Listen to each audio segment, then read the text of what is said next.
to another episode of Imagine More. It's been a long hiatus. This is something that we did not plan, me and Seth, but we're back and we're coming with a lot of energy, and we have a lot to talk about. This has been a crazy 3 weeks, and so we look forward to getting caught up with you guys today. How you been, Seth? I've been pretty good, actually. We've been busy a lot. These last few weeks have been a lot at my job, so I feel like we've been struggling to find time to stream. But so much has been happening in the world, like across the board. Like every single day, there's a new thing that's just as crazy as the last. I mean, that was the intention, right? Remember, they're just gonna do as much shit as possible in the first few weeks or whatever, and then people can't keep track of all the stuff they passed and changed. Right. So this is expected. Yeah, it's been one crazy. Yeah.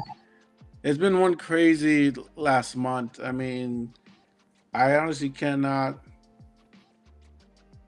I cannot even keep up with the news. Honestly, it's just so much happening over and over and over that it's just hard to keep up. But yeah, man, anything stood out to you these last couple of weeks that was like kind of crazy? Well, today with the Tesla? It was yesterday. Yeah, we'll say car dealership. It was yesterday. Yeah, the car dealership in the front lawn. Yeah, crazy overt corruption. Like his Tesla stocks are going bad, so the president of the United States is telling you to buy Tesla and promoting and selling cars on live TV. Dude, the president of the United States should not be a salesman for anybody's personal profits. Yeah, right. Especially the guy. But, that's the guy who's trying to clean up a government. Yeah. Allegedly, yeah. Been wasteful spending. But yeah, we spent 2 hours watching you promote Tesla. Yeah, it's pretty insane. And did you see the part where he was like, he got in the car, he's like, wow, everything's computer. Yeah, that was hilarious. He's just like he's crazy. Yeah, man, he's but crazy we have a global recession. Wait, global recession? Sorry, a little lag there. That's fine. You're saying? Did you? We're not global, but we are headed towards a recession. And you see it coming, huh? We're going to cause the same economic. What was that? You see it coming? We glitching? No, I hear you. Oh, it's on the way. What is it? Like the markets are dropping $1 trillion a day. What? So the market fell today? I've been to hearings all day. I haven't followed the news. The market fell today. It was more yesterday. The market fell pretty heavy yesterday. That was a serious drop. But today, let me look at the S&P. It seemed like it was a down. The Dow went up. Yeah, you're right. So it was a slight drop. I mean, it wasn't as bad as the first day, but I think people are just the trade wars. They're kind of scary. It's like it's kind of scary because we already have high prices, and he's trying to do I think it's in April reciprocal tax on all the goods, and so what he's essentially doing is like, hey, well, if Canada taxes at 25%, we're going to go back and tax them at 25%. Yeah, the thing about that is that it drives up more of the cost. If things are expensive and our wages are stagnant, where are we going to get this extra money for these tariff wars? Because we don't have it. Yeah. So I think that scared the market. That literally was like, the market was like, yeah, people don't have money, and you're asking people to essentially hang in there with you while you try to, I guess, balance our budget of trade deficits, and it's not even an issue, really. Yeah. And I hear he's making the problem worse. Yeah, and I heard some of his supporters like, we can weather the storm. I'm like, no, you can't. You're the people that most of his supporters are the ones who cannot afford any more inflation. And it's like we can weather the Yeah. storm, yeah, really, but you can't because well, you're gonna pay if egg is $16 now. What are you gonna pay $30 for eggs because you want to help Trump in his tariff wars? It's like and like I think that Justin Trudeau said it best. Yeah. Yeah, go ahead. Sorry. Oh, well, I'm just saying, I don't think that this is anything to do with trade, anything to do with trade deficit. This is Trump is known about what tariffs do. Mm-hmm. The amount of different times he's had appearances, and they've been like, uh, they tell him exactly what a tariff is. It's a tax on consumers. It's not a tariff on Chinese that Chinese people are paying, anything like that. Yeah. This is not to, right any wrongs. This is intentional for him to manipulate the stock markets, because when the stock markets are low, Mm-hmm. or the stock crashes and the prices are low, then all of his billionaire buddies know the right time to all buy it up at once. Yeah. And, and then he can reverse his tariffs, make the rest of the, at least give a little bit of a bump in the direction, at least to move it in the direction so that all stocks start to rise. And, then people that bought his stocks low with his, direction are Mm-hmm. going to make millions, billions. It's going to be a great wealth transfer from the middle class, people who have smaller investments all the way into like the hands of a more concentrated, smaller group. Mm-hmm. He's created an oligarchy with intention. He's trying to concentrate in the money and power in the least amount of hands as possible so that he can control them and he can control everything. But I guess how does he achieve that with tariffs though? Because he's controlling the stock market, like I was saying. Mm-hmm. So if he's gonna crash it one day and then reverse his decision, let the markets heal, that's gonna, Are you telling me the president is doing stock manipulation? Yes, Wow. he is intentionally. That's the whole purpose of the tariffs thing. That's the whole reason why all these tech bros have gotten behind him, despite knowing how economic works. They know that tariffs are bad for the economy. Mm. They're not stupid. They're rich people. They have a lot of good advisors. Yeah. But market crashes are always good for billionaires and millionaires because, in 2008, the only people that suffered was working class people. It wasn't the bankers. It wasn't the investors. They are always secured. Mm-hmm. They're always the first ones protected in our system. Yeah. So yeah, this is intentional stock manipulation. It's making Trump money. It's going to make Elon Musk money, except for the fact that he's become so unpopular. There's nothing he could do to get people to invest in Tesla now. Yeah, right. But all the other people, all the other oligarchs are, they're making money off this for sure. It might take a little bit of time, but overall, in the next few years, they're going to be even richer than they were today. And we're going to be struggling, and prices are going to increase. Mm-hmm. It also gives a reason for price gouging. You don't have to raise your prices in accordance to market, market responses. You know what I mean? It's not always supply and demand. Sometimes you just see an excuse to raise your prices to something to blame it on. Yeah. Well, tariffs. It gives a reason for them to just decide whatever they're going to charge, and they can just blame it on Trump or whatever. But really, it's just profit. It's, greed, profit seeking, and behavior. Mm-hmm. Nothing new. Yeah, I mean, there's nothing new, but I think that what's new about this is the extent at which he's willing to do the stock manipulation. I mean, just the chaos it causes. Just the chaos it causes in the world is just, it's crazy, and it's not like it's it's not just the tariffs. It's also the lack of support for Ukraine and the pro Russia stance. Yeah. It just throws our whole world like, what's going on? Wait, I thought we were for Ukraine. Now we're for Russia. And it's like it's. Well, he's completely gone against like all of European allies too. He's attacking the European Union.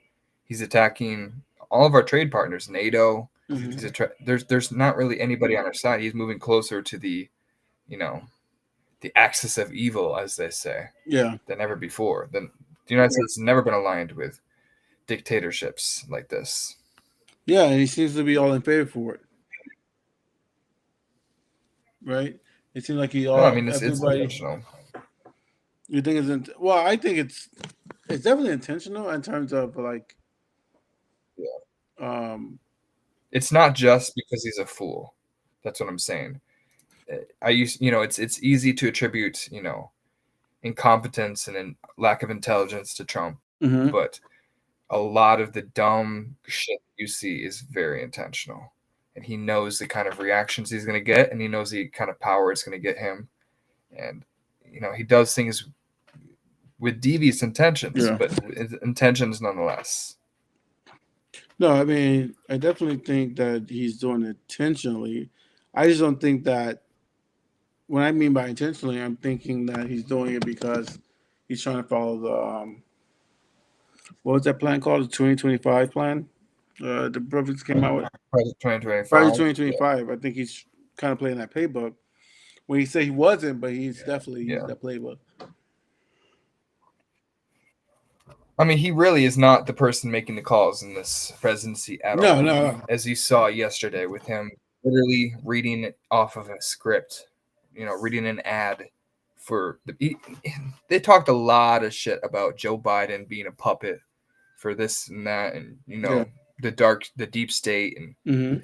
Trump is the most puppet president we've ever seen. Maybe George Bush competes with him but when you have somebody who lacks political knowledge and lacks any sort of moral will or any, good intentions at all, you can kind of get whatever you need from them, especially if what you desire is power. I mean, Trump was literally facing prison time. Yeah. So he gave up anything he could get in order to win. And they definitely did some dark shit. There's a lot of stuff in the election that gives me a lot of pause. And I don't know if I consider U.S. elections to be legitimate these days, with the influence that money has over who gets to vote, and Starlink voting systems owned by Elon Musk. And Starlink has voting systems? Also the way, in Pennsylvania and Arizona, there was like the voting machines were literally owned by Elon Musk. Oh, wow. There's a whole speech where Trump is like, oh, and Elon's great.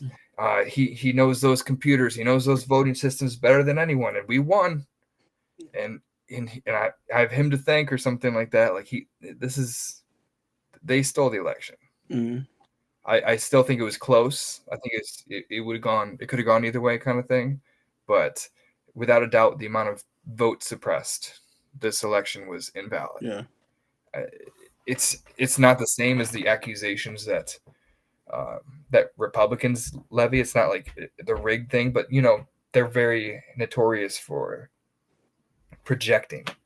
So when they talk about like, oh, it doesn't matter who or how many people show up to vote, it only matters who counts the vote.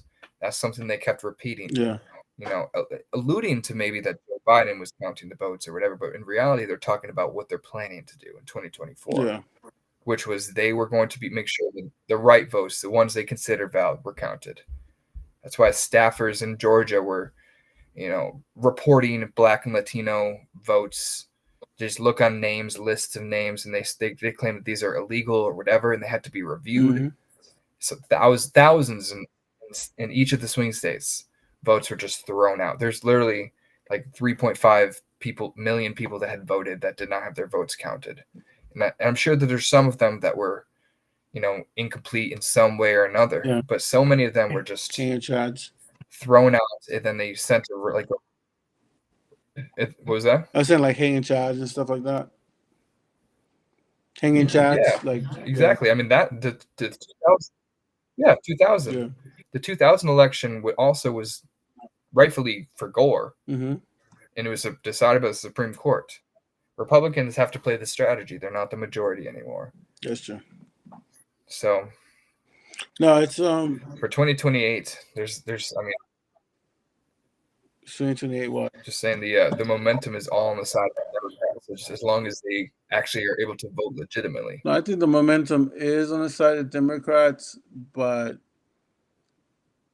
I don't want us to get overconfident, because I think the reason Yeah. why it's on our side is because he's doing so much at one time. It just seems like chaos. Yeah. You know, and once things clear up, I don't know what it looks like on the other end. So it's like, yeah, people are wanting him out now, but that's because he just seems chaotic. Like, he's in Ukraine, he's starting tariff wars, he's telling Cubans and Haitians not to fly to America. He's doing Yeah. some crazy. It's just like he's everywhere, and it's like, well, dude, what do you? Most presidents, when they get in the office, they focus on one thing. This guy's focused on like six things at one time. Like, I think Yeah. some like a MAGA um, commentator was saying that as like, he's doing so much, he just needs to calm down and just do one thing. He just fired half of the Yeah. Department of Education. Mm-hmm. Yeah. I mean, the Biden administration would spend like 2 months, 3 months just talking about one bill, and they keep, you know, whipping votes here and left and right, but never actually getting enough votes to pass anything. And we spend so much time Mm-hmm. in stagnancy when they had the majority.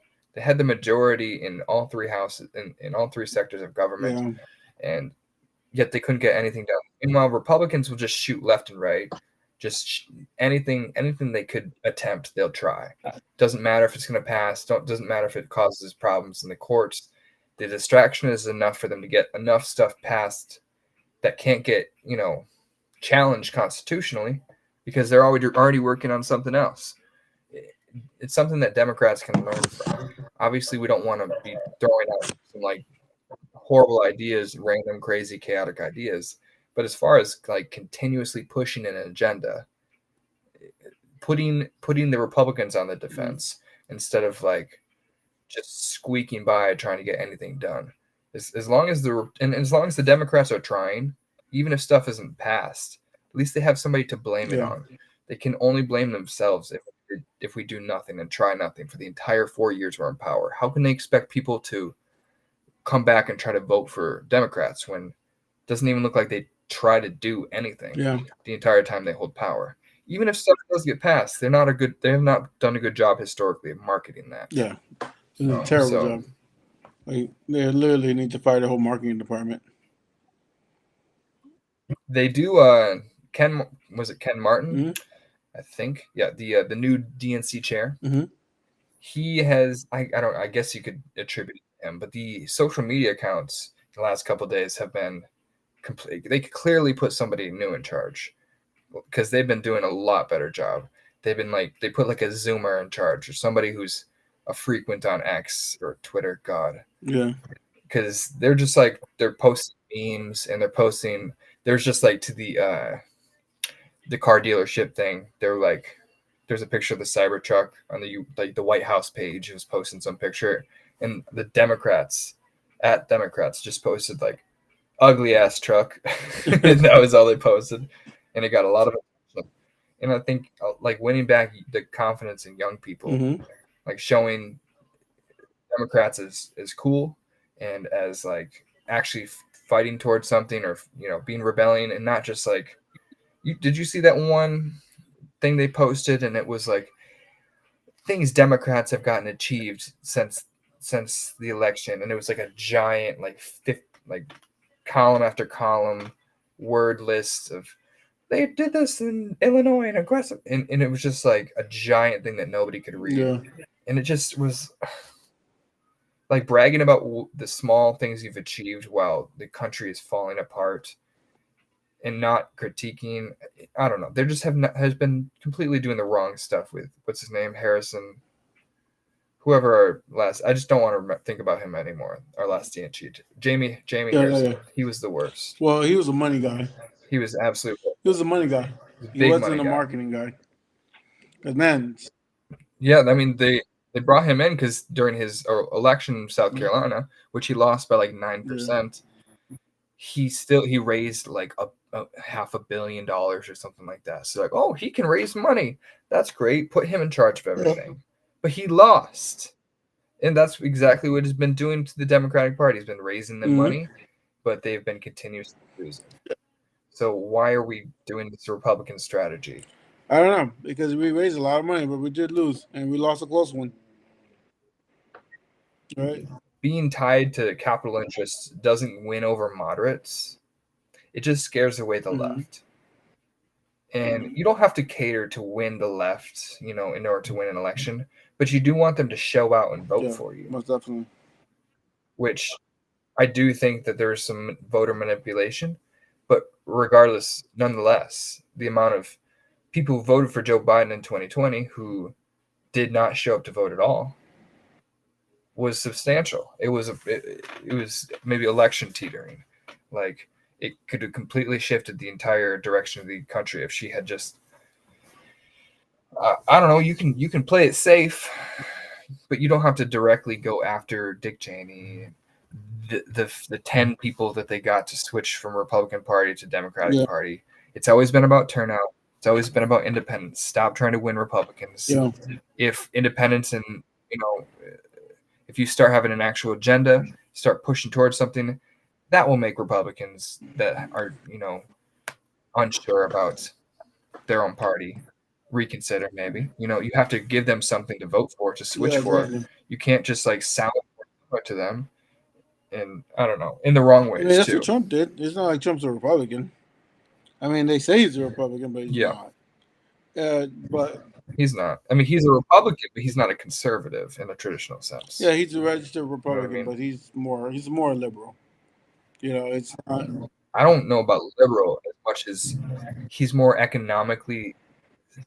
He's more economically interventionist for sure, and he's in some ways he's got some socially moderate views, but he also has he caters to the socially far right too. So he's just a mixed bag, a hodgepodge of populism that whatever gets the most attention, whatever gets him new voters, it doesn't matter.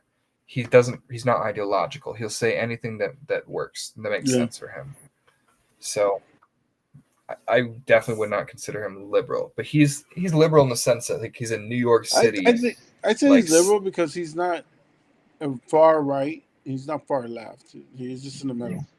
He's pretty far right. No, okay, so he says far right things. If you actually look at what he passes, they're usually never far right.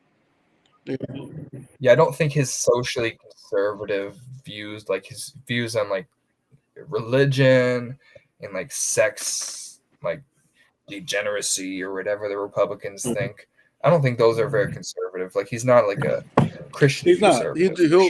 He'll do like he does that. Trans, people can't play sports. I'll sign an executive order. Yeah. He's only doing that for his base. That's not. He doesn't. Yeah, exactly.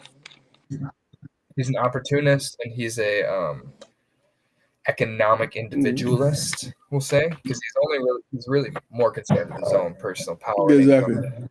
Just liberate the markets for people on principle. It's more like he'll do it for his buddies and donors, and he wants it for himself. But it's not like he's a principled free market dude. He doesn't clearly not. Clearly, he doesn't care about free market policies. He's a if anything, he's farther right end economics than like even the libertarians, because he's like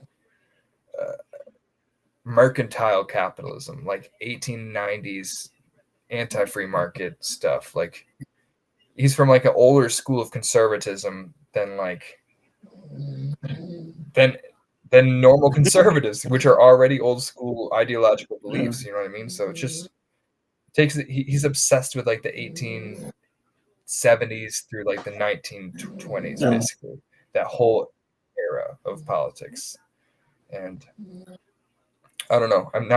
He's obviously not educated. Well, it's not modern politics. For whatever reason, he's not educated on modern politics at all. Yeah, for some reason though, he knows everything about the Gilded Age, but like from the wrong perspective. Yeah. So I may have been watching the Gilded Age show. Oh, is that a show? Yeah, it's a show. Oh, I never heard of it. Is it like, is it during the Gilded Yes, Age? it was shot during the Gilded Age. Oh, it wasn't shot during it, but yeah. Yeah, well, It was the it's first the one. basic. It comes from the Gilded Age. Let me see. Yeah. Let me see what it on. It is on. If anyone's interested, it is on Max. You'll find out about the Gilded Age. Gilded Age is the roaring times of America, where we had money to spend. Yeah. Well, Hmm? GDP booming, but like wages shrinking, money Yep. concentrating, business tycoons booming, Yep. Rockefeller, JP Morgan, Rockefeller, J.P. all Morgan. these. Who's the guy who made U.S. Steel? I can't think of his name, but the guy who created U.S. Steel. Uh, I don't know, the Yeah, Vanderbilts. the I don't know. Vanderbilts, There's a bunch of the Rothschilds. the Rothschilds. I don't know if they're All not these. part of the Gilded Age. The Rothschilds, and they're from Britain. I feel like they're more. Oh, I feel like they're like 1930s or something Yeah, like but isn't that. the Maybe. Rothschild like? I don't Isn't know. that Europe? Are they in Europe? No, no, I think they're Rothschilds? American. I'm pretty sure. Where the Because isn't the hell is Gilded my Age only phone? really for Americans? I mean, technically, it's the Yeah, age. that's what I'm saying. It's like years, but it was the Gilded Age In of America, yeah. America. Yeah, they're Jewish, man. The Rothschilds? That's why they're famous is because Yeah. the far right loves to point to them. But they've been around since forever. I mean, it's like a The Rothschilds? famous Yeah, family. they Yeah, started in Germany. They're Jewish. that's Yeah, yeah, yeah, they're because I studied them. I was studying for banking, investment banking, and so they're yeah. like one of the founding people of that stuff. So, but yeah, they definitely started in Europe. Yeah, Interesting. right. Yeah, no, they're still kicking it. They Yeah, still have money, all they're that old stuff. money, man. But That's literally they're less prominent in power and control than Elon Musk is. no. I, People talk about George Soros, but nobody talks about how Elon Musk and Jeff Bezos and all these deals that are literally controlling, policy decisions and deciding Elon Musk, one billionaire, is threatening to like primary any Republican that disagrees with him. They're trying to deport legal immigrants if they are aligned with mm-hmm. Hamas. Just means if they're like Pretty Democrats. much. Oh, if you support a Democrat and we could technically revoke a visa, we're going to deport you. Doesn't matter what your reason is for having a green card or what legitimate thing you might be adding to the Yeah. country. As long as you stand in the way of, what I'm trying to get done, Mm-hmm. You're out you're of out of here. here. Supporting what's his name? I don't remember his name. There's some famous, it's now a famous story. He's like just some student leading some sort of the student protests in uh, Mm-hmm. Columbia University, and he just got kidnapped by the government. They didn't Oh even yeah. list a reason as to why. Some, Yeah, they didn't list a reason as to why what law he was breaking. They're just holding him against his will, just like they would do in Russia. They're calling him just like a mm-hmm. disappearing. You know, just got rid of the guy. He's a problem. We'll get rid of him. If that could happen to him, it could happen to anybody. Just saying, anybody that stands in the way of Trump can getting rid Yeah, of man. now. He's definitely running this country like a dictatorship, and the Republicans are letting him. Yeah. It's not like he is, but like the Republicans are literally saying, you know, yeah, whatever Trump says, that's what's going to happen. Like all his nominees Not went through, bad. like every single one of them. I'm like, so not one of them got pushed back. Like, Well, the Matt Gates. well, he didn't. He wasn't a nominee he was a nominee for a day, and then they switched it. Yeah, I still think that was a conspiracy too. That was just a reason for him to resign from Congress without all his pedophile stuff. Coming out, Reason. yeah. Yeah, which it's already out, but there was probably gonna be some like court Yeah. stuff. Well, I can tell you this though. I mean, literally, they're allowing him to do whatever he wants.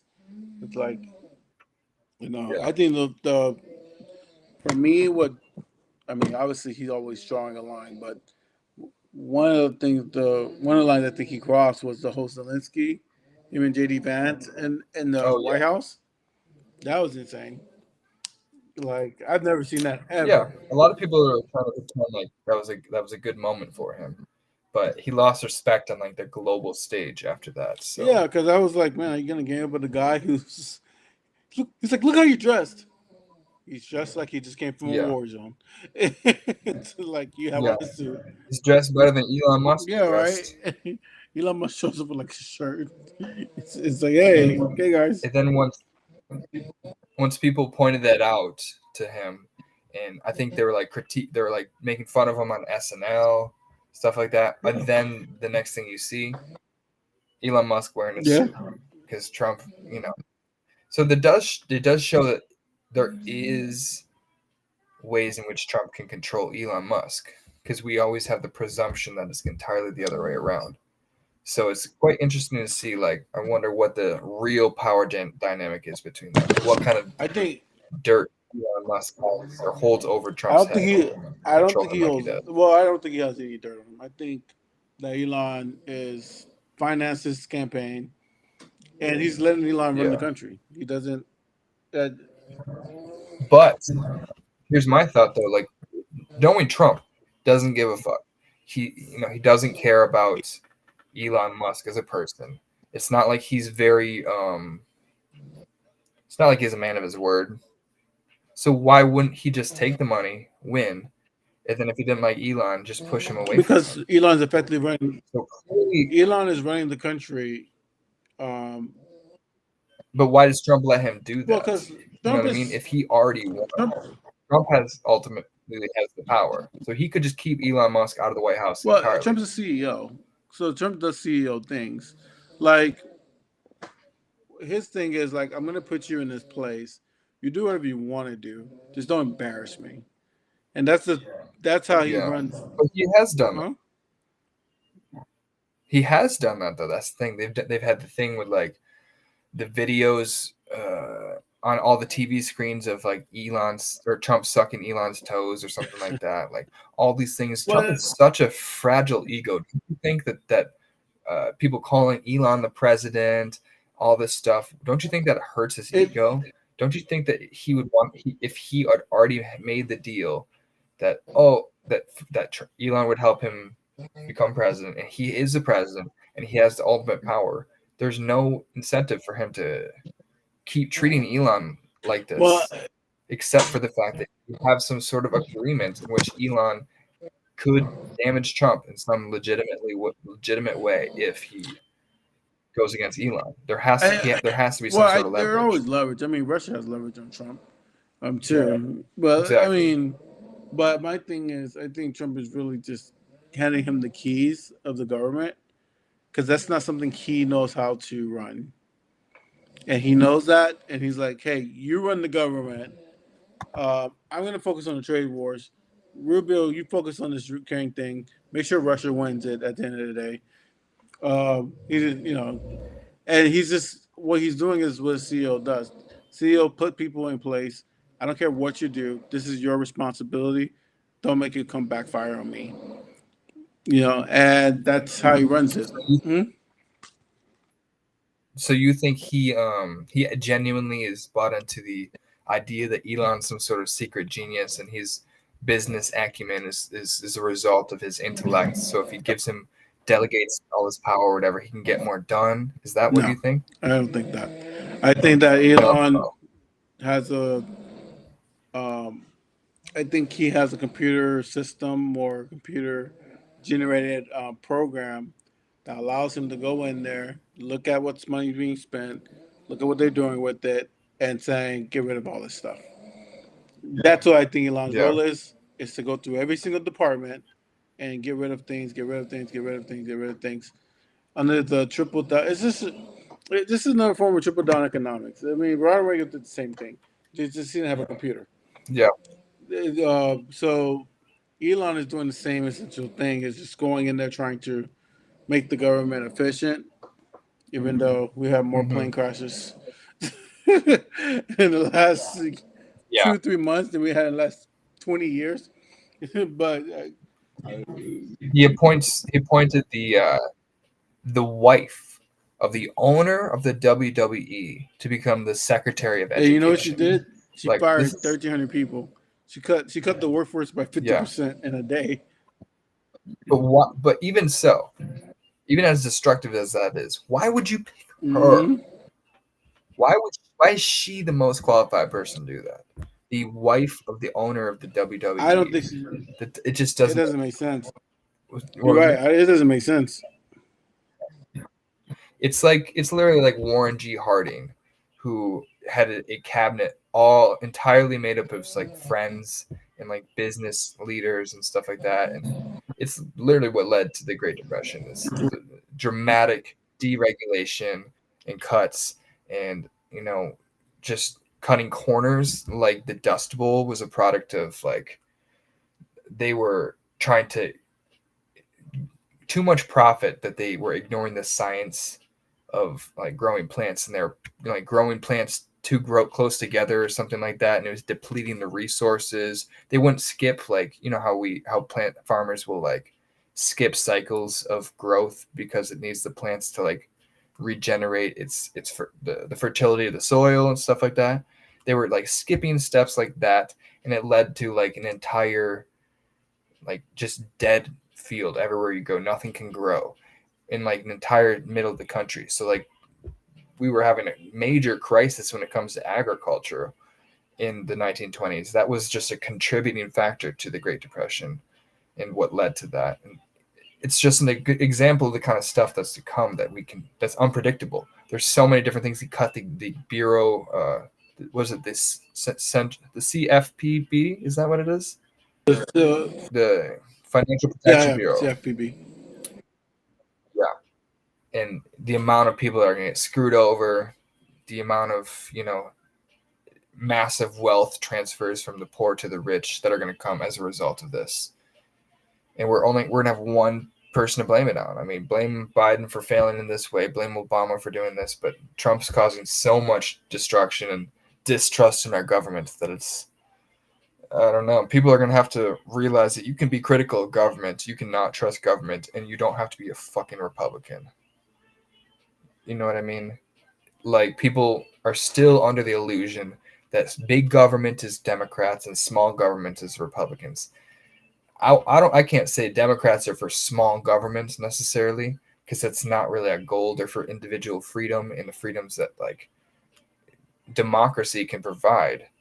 But we sure as hell know the Republicans aren't small governments. They're definitely the bigger government party in every facet. Like they're definitely for bigger government than Democrats, even when it comes to the economy. Like so, Democrats. The difference between Republicans is they want to decentralize things. That's what they say, but what that really means is they want to take away like the legislature's ability to pass laws that regulate. You know, it's both easier for like states' rights. It's both easier to get conservative agenda across the board if in some of the states, even a majority of the states, than on a national framework. So Republicans can't get the 60 votes they need in the Senate to filibuster proof. But what they can do with abortion or something like that is 25, 30 states, they can get the Republican legislature in those states to pass those things. So it's really just a losing mindset that leads them to these kind of policies is they ultimately want decisions to be decided by smaller groups of people. Democrats are Democrats. They believe in democracy. They think society should be one amalgamation, and the outcome of all the people deciding is what our society will be. They want to ask and have the most amount of people to vote, and they want it to be decided collectively because that's what ultimately what protects the most amount of people. Civil liberties protections from a central government level. That's the opposite. The Republicans want to decentralize decision making so that the wrong decisions can be made because only the dumb, economically selfish decisions could be made by uh, people that aren't affected by the decisions. Ultimately, people aren't gonna knowledge shoot themselves in the foot. They're not gonna. People vote for their own paycheck, which is why the people that are screwing over the countries are the ones benefiting from it.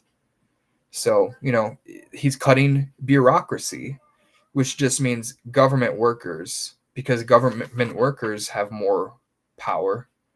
When spread out, it's the workload is distributed and the decisions are made by more people.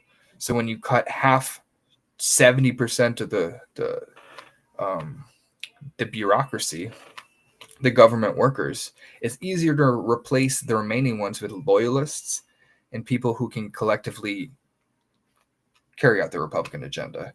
They're fundamentally anti-democratic, they're fundamentally authoritarian, and that's why they need the most specific ways to power and control that they possibly can, and that they do not include the consent and the insight of the voters or the workers, anybody who actually needs government in order to get things done. You're 100% right. I mean, we definitely have and our system is right now it's being challenged. I think Trump is definitely making us want to think about some of the rule books that we have in place. Mm-hmm. Because our system has kind of worked and not worked 100%, but worked at least 70%. And now he's saying, hey, the system that we had, it no longer works. It's no longer effective. It's no longer the way it is. We're gonna Yeah, have to go to this system where it's a pretty much a deity where I'm the king and I make all the decisions and we follow my path, which is kind of yeah, never been done in American history before because we've been so stoked in tradition that it's very yeah, hard to envision a world through one's mind's eyes that the Republicans are doing right now, which is like, yeah, we don't care what's our values. Whatever that guy wants, that's our value. And it's like, okay, that sounds like a yeah. king. That doesn't sound like a party. No, it's, I mean, United States traditions have always been based in classical liberalism. We're founded because of not wanting to be part of a colony. We did not want some foreign person. Essentially, that's what it was. He was a foreign leader making decisions on behalf of all of our people, and we don't benefit from that. We're not betting. We weren't benefiting from the taxes we were paying. I mean, it's not like the British Empire was protecting us. We weren't really at risk. I mean, we clearly had enough people that we could defend ourselves. They were just exploiting the United States. So we were founded on anti-exploitation. We were founded on equal liberties. Obviously, the rest of the world had not been caught up on women's issues and diversity when it comes to ethnic background, stuff like that. So it's not like